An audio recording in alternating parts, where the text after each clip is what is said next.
नमस्कार दोस्तों, एक बार फिर से आप सभी का स्वागत है। आज 17 मई रविवार की तमाम बड़ी खबरें, ब्रेकिंग न्यूज, ताजा अपडेट्स, सोने और चांदी के भाव के साथ ही मौसम समाचार पर। तो दोस्तों, बिना कोई टाइम वेस्ट किए चलते हैं सीधा आज की बड़ी खबरों पर। बने रहिएगा वीडियो में, अंत तक जानेंगे एक एक कर देश और दुनिया की तमाम बड़ी खबरें, जिसमें वेंटिलेटर दान करने पर प्रधानमंत्री नरेंद्र मोदी ने ट्रंप को दिया धन्यवाद और डिफेंस इंडिया में मेक इन इंडिया पर फोकस। अगले अपडेट में लॉकडाउन के बाद बस सेवा चलाने वाला पहला राज्य बना हरियाणा और नौकरी पेशा लोगों को ग्रेजुएटी के लिए 5 साल का इंतजार हुआ खत्म। अगले अपडेट में 20 मई को खुलेंगे रिलायंस इंडस्ट्रीज के राइट्स इश्यू। साथ ही जानेंगे भारत के 1460 लोगों को नौकरी देगी बड़ी विदेशी कंपनी। और वित्त मंत्री निर्मला सीतारमण ने चौथी किस्त में किए 8 बड़े ऐलान। जानेंगे अगले अपडेट में मौसम विभाग के अनुसार जल्द आने वाला है एम्फन तूफान। खबरों के विस्तार के क्रम में बात करें सोने और चांदी के भाव के बारे में, तो आज देश में सोना और चांदी दोनों ही कीमती तत्वों में बड़ा उछाल देखा गया। सोना आज 500 रुपए के उछाल के साथ 47,100 रुपए प्रति 10 ग्राम, जबकि चांदी 1450 रुपए के बड़े उछाल के साथ 47,700 रुपए प्रति 10 ग्राम पर पहुंच गई। देश के बड़े शहरों में मुंबई 24 कैरेट गोल्ड की कीमत 47,100 रुपए, हैदराबाद 24 कैरेट गोल्ड की कीमत 48,510 रुपए, चेन्नई 24 कैरेट गोल्ड की कीमत 48,530 रुपए, कोलकाता 24 कैरेट गोल्ड की कीमत 48,000 रुपए और दिल्ली 24 कैरेट गोल्ड की कीमत आज 48,500 रुपए प्रति 10 ग्राम पर रही।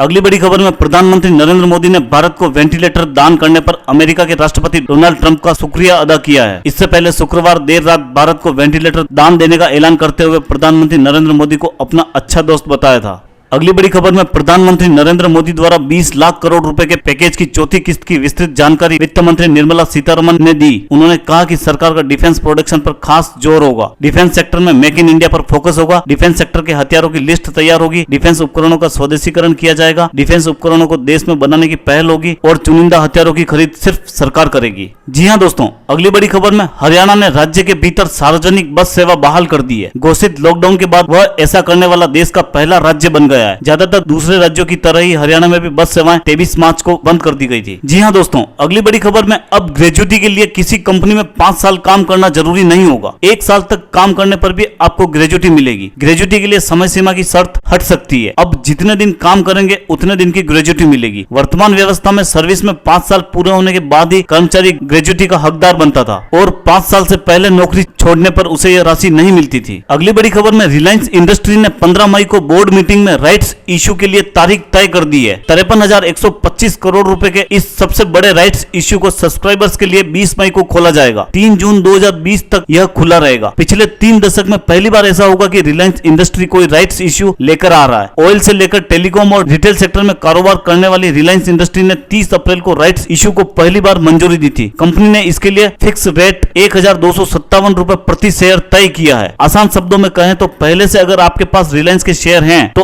आप राइट्स इश्यू के तहत और शेयर खरीद सकते हैं। जी हां दोस्तों, अगली बड़ी खबर में गोल्डमैन सैक्स ग्रुप इंक इस साल 1460 भारतीय ग्रेजुएट और छात्रों को नौकरी और इंटर्नशिप देगा।